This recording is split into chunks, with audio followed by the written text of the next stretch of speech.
요한이서 7절입니다. 요한이서 어제 오늘 이틀에 걸쳐서 지금 매일 성경 묵상 내용인데요. 아주 간단한 신약에서 제일 짧은 서신 둘 중에 하나죠. 요한 3서, 요한이서, 빌레몬서도 있는데 이 빌레몬서보다도 더 짧은 것 같아요. 근데 이 요한이서 어제 제가 말한 것처럼 사도 요한은 자기를 사도라고 하지 않고 장로라고 합니다. 이 존경받는 사람, 연장자 이런 뜻을 가지고 있는데 그 존경받는다는 것이 어떤 의미인가 우리가 어제 봤고요. 요한이 이해하는 성도들은 누군가 할 때 1절에 택하심을 받았다라는 것, 그리고 진리를 아는 자다 하는 이 두 가지를 말을 했어요. 그 진리를 택하시고 진리를 안다 할 때 이 진리가 하나님의 말씀을 말하기도 하고 예수 그리스도를 가리키기도 하죠. 이 말씀과 예수 그리스도는 분리가 안 되는 하나라고 할 수 있습니다. 요한이 쓴 요한복음이나 요한 1서에는 이 말씀이 육신이 되신 예수 그리스도에 대한 이야기니까 여기서 진리를 안다 할 때 예수를 안다, 그리고 하나님의 말씀을 안다, 뭐 이런 것이 다 포함된 그런 개념인데, 오늘 본문인 이제 9절을 보면 그리스도의 교훈 안에 거하는 사람과 거하지 않는 사람, 그렇게 이 진리 문제가 이어지고 있는 것을 봅니다. 그게 9절 10절이죠. 그래서 뭐 이 교훈을 가지지 않은 자는 집에 들이지도 말라 이렇게 나오는데요. 이 7절부터 11절 그리고 12절과 13절 이렇게 두 개의 문단으로 나누어집니다. 요한 1서는 요한 2서는 1절로 3절, 4절로 6절, 7절로 11절, 12절로 13절 네 문단으로 되어져 있죠. 근데 이 7절로 11절이 이제 오늘 본문인데 거기에 보면은 이 적그리스도에 대한 이야기를 7절에서 해요. 미혹하는 자에 대한 이야기를 하고 있는 거죠. 1절로 6절에서 진리와 계명에 대한 이야기를 하다가 여기서는 이제 조금 바뀐 겁니다. 분위기가 미혹하는 자하고, 이 미혹하는 자를 조심하라. 이게 이렇게 말을 해요. 세상에 많이 나왔다. 이 많이 나왔다 하는 거 보니까 미혹하는 자가 한 사람이 아닌 거죠. 많은 거죠. 그 많다라는 것이 몇 명인지는 알 수가 없지만 많이 있는 겁니다. 근데 그 미혹하는 자가 누구냐면 이 7절 끝에 이런 자가 미혹하는 자요 적그리스도다 그래요. 그러니까 미혹하는 자 이꼴 적그리스도다 하는 거죠. 근데 이 적그리스도에 대해서 사람들이 참 많은 말을 해요. 많은 말을 하고 뭐 적그리스도가 뭐다 하고 그런 사람들이 굉장히 많고, 어제도 제가 수요일 설교 올 때 저에게 문자 계속 보내는 사람이 있다고 그러잖아요. 스스로 목사라고 하는데, 그런데 그 사람도 계속 적그리스도에 대한 이야기를 하고 무슨 음모에 대한 이야기를 하고, 그 음모 이야기 많이 하는 사람들은 참 주의해야 할 필요가 있습니다. 그런데 그들이 말하는 그 특별한 사람들로서의 적그리스도, 물론 뭐 특별한 사람으로서의 적그리스도도 있을 수는 있겠죠. 근데 성경을 보면은 그런 건 아니에요. 적그리스도란 누구냐가 명확하게 나와 있어요. 그리고 적그리스도는 예수님 재림 직전에만 있는 게 아니라 역사 속에서 항상 있어. 심지어 다니엘서 구약에도 적그리스도가 나와요. 그러니까 이 적그리스도가 뭐냐 하는 것을 오늘 이 본문이 아주 명확하게 7절이 이야기를 하는데, 이걸 정리를 꼭 해놓으십시오. 이 적그리스도를 요한계시록 13장을 가지고 666이다. 666이 뭐냐? 옛날 70년대 80년대는 바코드라고 그랬어요. 바코드. 뭐 그전에는 뭐 교황이니 스탈린이 뭐 히틀러니 뭐 별말을 다 했었는데, 요즘은 이제 그걸 베리칩이라고 해요. 그런데 그렇게 말하는 것은 성경적이지 않습니다. 성경을 귀에 걸면 귀걸이, 코에 걸면 코걸이식으로 말하면 안 되는 거예요. 시대 따라 적그리스도가 뭐 이때는 스탈린, 저때는 히틀러 이런 식으로 변하는 게 아니라, 적그리스도란 누구냐? 여기 이러잖아요. 이는 예수 그리스도께서 육체로 오심을 부인하는 자라. 그러니까 요한 시대의 적그리스도는 예수의 성육신을 부정하는 자예요. 이게 누구죠? 이게 영지주의자들입니다. 요한 1서와 요한 2서 묵상을 하면서 제가 영지주의 이야기를 참 많이 했죠. 왜냐하면 요한 1, 2, 3서를 기록한 배경이 영지주의자들을 경계하고 배척하는 그런 내용이기 때문에 그렇습니다.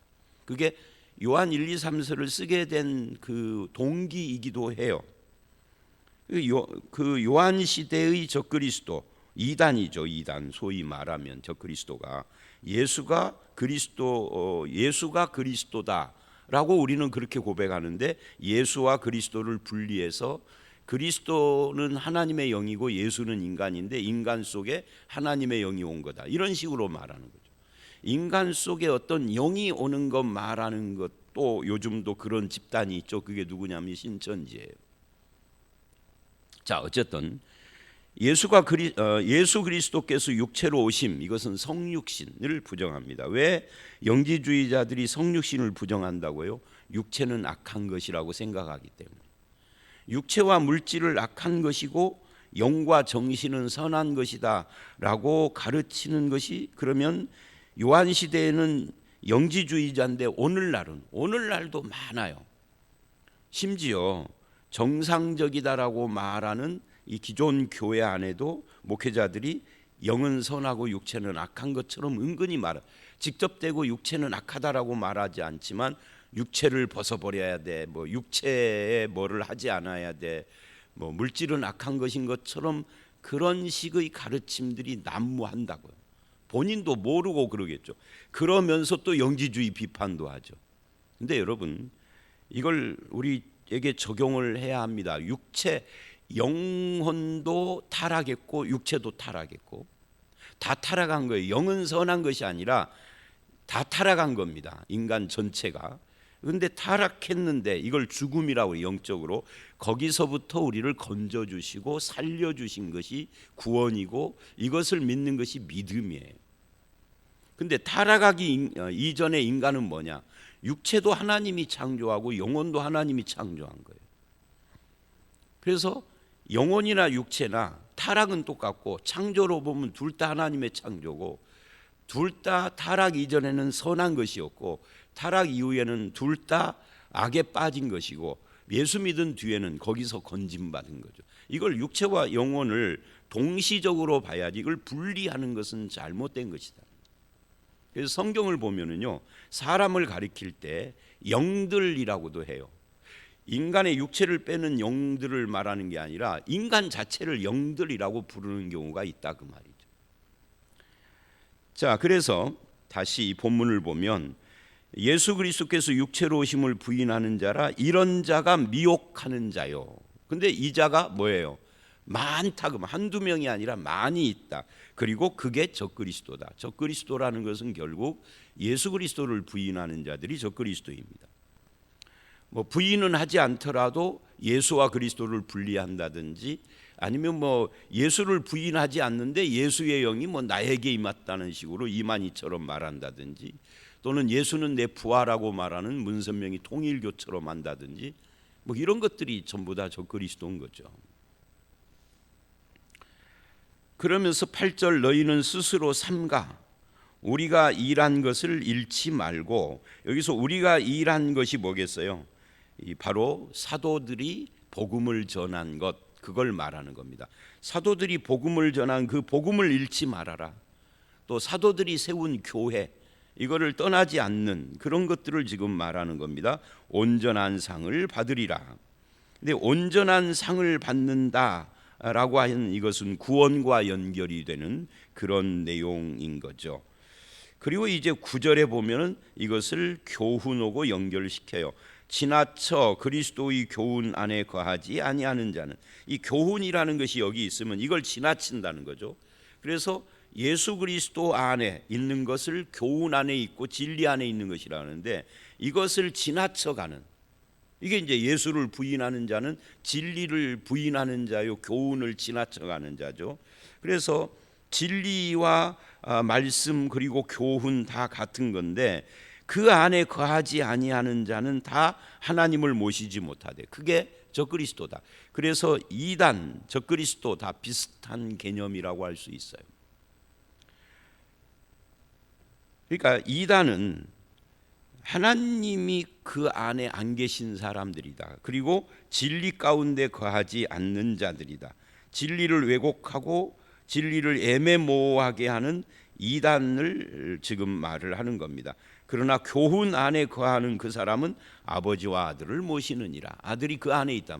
요한 2서는 이렇게 이야기를 하지만 요한 1서는 아버지와 아들이 생명이시죠. 그래서 생명이신 아들이 내 안에 있는 걸 요한 1서 5장에서는 뭐라고 그랬어요? 그걸 영생이라고 그랬어요. 그게 믿음이라고 그랬어요. 그러니까 믿음으로 우리가 영생을 여기서 이미 얻었는데 그 안에 거하지 않는다면, 교훈 안에 거하지 않는다면 생명이신 하나님이 내 안에 없는 거니까 영생을 못 얻은 거죠. 그런 의미에서 우리는 이 적그리스도와 믿음에 대한 우리를 점검을 해야 합니다. 나는 온전한 하나님의 진리의 교훈을 가지고 있고 예수 안에 있는가? 누구든지 이 교훈을 가지지 않고 너희에게 나가거든 10절 그를 집에 들이지도 말고 인사도 하지 말아라. 그러니까 이단에 대하여서 지금 이렇게 뭐라 할까요? 철저히 배격하라고 지금 말을 하는 겁니다. 그러면은 집에 들이지도 말고 인사도 하지 말라 그러면 사랑하라는 말씀과 충돌하는데요. 네, 하나님께서는 이 사랑이라는 것을 아무나 사랑하라 이렇게 말하고 있는 것은 아닙니다. 요한 1서나 신약에서 말하는 사랑은 그냥 모든 사람 무작위로 누구나 다 사랑을 말하는 게 아니라 형제 사랑을 말하는 거예요. 근데 이단은 적그리스도는 인사하고 사귀고 집에 들인다는 것은 사귀는 거잖아요. 그러는 대상이 아니다는 거예요. 그에게 인사하는 자는 11절 악한 일에 참여하는 자다 이렇게 말을 해요. 집에 들이지도 말고 인사도 하지 말고 그리고 그 악한 일에 참여하지 말아라 함으로써 뭐를 하라는 이야기죠? 첫째는 부정적으로는 미혹받지 말라는 거고 긍정적으로는 진리의 파수꾼이 되라는 이야기죠. 그런 의미에서 여러분과 저의 태도도 확실하게 해야 할 필요가 있습니다. 죄에 대해서 그리고 이단에 대해서는 분명한 선을 그어야 할 필요가 있는데 우리가 그걸 잘 못하는 경우가 참 많아요. 제가 한 달에 한 번씩 CBS에서 녹화해서 이단에 대해서 대담을 하잖아요. 그 대담을 하면 그 한 달쯤 지나고 보면 그 밑에 댓글들이 막 쫙 댓글이 막 엄청나게 많이 달려요. 다 읽어볼 수도 없을 정도로 엄청나게 다 비난하는 거죠. 근데 그 중에 이런 것이 있어요. 그 녹화를 해서 올리면 그 단체 이단에 속한 사람이겠죠. 고소하겠다고 근거 없이 말해. 근데 근거 없이 말하는 게 아니라 이미 그런 것에 대해서 다 근거를 가지고 출판된 책도 있고 다 근거가 있어요. 그래서 CBS에서 처음 그 제 녹화를 한 후에 직원 그 회의를 했다고 그러더라고요. 이거 고소하겠다고 그러는데 지금 이제 2년하고 3년째 들어가요. 네, 이제 내년부터는. 그러니까 2년 전 이야기예요. 고소하겠다고 그러는데 어떻게 할까 그랬더니 CBS에서 저에게 가르쳐 주더라고요. 그래서 알죠. 그 회의 연거를 어떻게 알겠어요. 근데 직원들이 이거는 계속 방송해야 한다 해가지고 저에게는 말을 않고 계속 진행을 했다고 나중에 이야기를 해주더라고요. 근데 고소하겠다는 사람들이 몇 명 있었어요. 각 단체마다 이제 그러죠. 아직 한 명도 고소가 안 들어왔어요. 협박만 하는 거죠.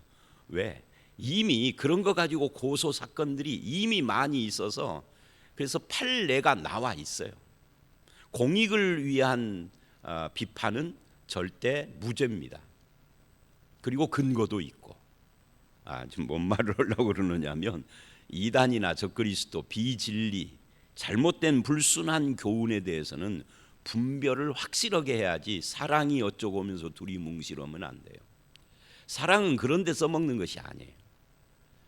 두리뭉술하게 그렇게 가면은 안 된다 하는 것을 여러분도 마음에 좀 새겨야 할 필요가 있습니다. 분별을 해야 한다. 진리를 지켜야 된다. 진리의 파수꾼.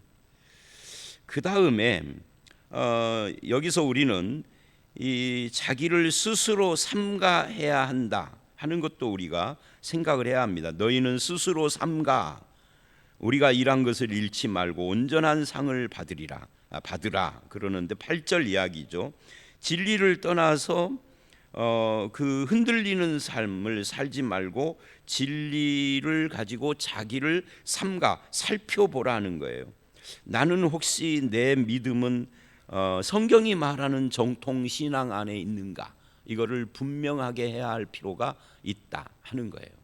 이 이단들이 얼마나 극성을 떠는지, 터키를 가도 한국 이단들이 들어와 있고, 미얀마를 가도 한국 이단들이 들어와 있고, 어디를 가든지 한국 이단들이 그렇게 극성을 떨어요.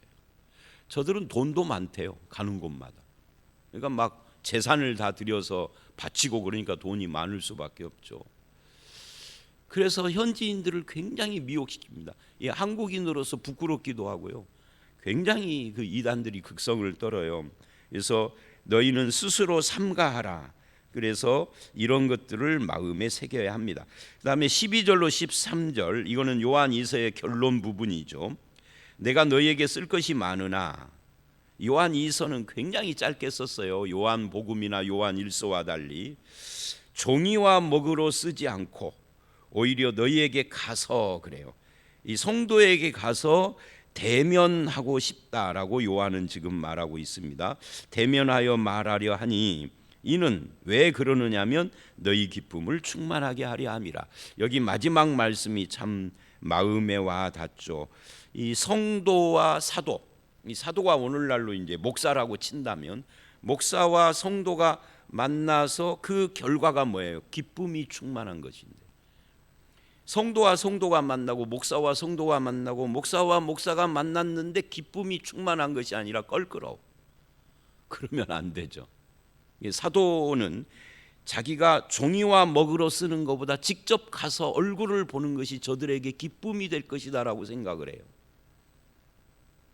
여러분은 어떠세요? 성도와 성도를 만나는, 주일날 교회에 와서 예배하는, 예배 끝나고 뭐 뒤도 안 돌아버리고 가버리고 아무도 만나지 않는 그런 거 말고, 성도가 성도를 만났을 때의 기쁨, 이것이 우리에게 필요합니다. 그러니까 11절까지는 진리에 대하여서 철저하라 해놓고 갑자기 12절은 분위기가 확 달라졌죠. 성도와의 만남의 기쁨에 대한 이야기를 하죠. 그런 다음에 13절, 택하심을 받은 내 자매의 자녀들이 내게 문안하느니라. 여기서 말하는 내 자매, 이것이 1절에 택하심을 받은 부녀와 그의 자녀들에게 편지하노니 했는데, 그 부녀의 자매라는 뜻은 아닙니다. 여기서 이제 이 말만 보면은 1절에 말한 부녀의 자매처럼 보이지만, 여기서 말하는 자매란 혈육의 자매를 말하는 것이 아니라 그리스도 안에서 공동체 안에서의 자매, 형제 자매를 말하는 거죠. 현대 교회가 잊어버리거나 잃어버리고 있는 것 중에 하나가 성도가 형제요 자매라는 것을 잃어버리고 있는 거죠. 형제님, 자매님, 이걸 우리가 잊어버리고, 이 천주교는 형제님, 뭐 자매님이라는 말을 해요. 근데 우리도 과거에는 형제자매라고 많이 했었어요. 근데 이 형제자매 의식이 필요하죠. 용어로서의 형제자매를 안 하더라도 우리가 한 교회 안에서 또는 예수 믿는 큰 테두리 안에서 다 형제다. 교회, 내가 어느 교회, A 교회에 다닌다, B 교회에 다닌다는 이 교회 구분 말고 예수 안에서는 다 자매다. 그래서 내 자매의 자녀들이 내게 문안하느니라. 성도들이 문안한다는 말을 이렇게 하는 거예요. 이 성도들은 요한 2서를 받는 수신자들과 같은 교회를 다니는 사람들은 아니에요. 왜? 같은 교회를 다닌다면 굳이 여기에다가 글로 써서 요한이라는 제3자를 매개로 해서 문안을 할 필요는 없으니까.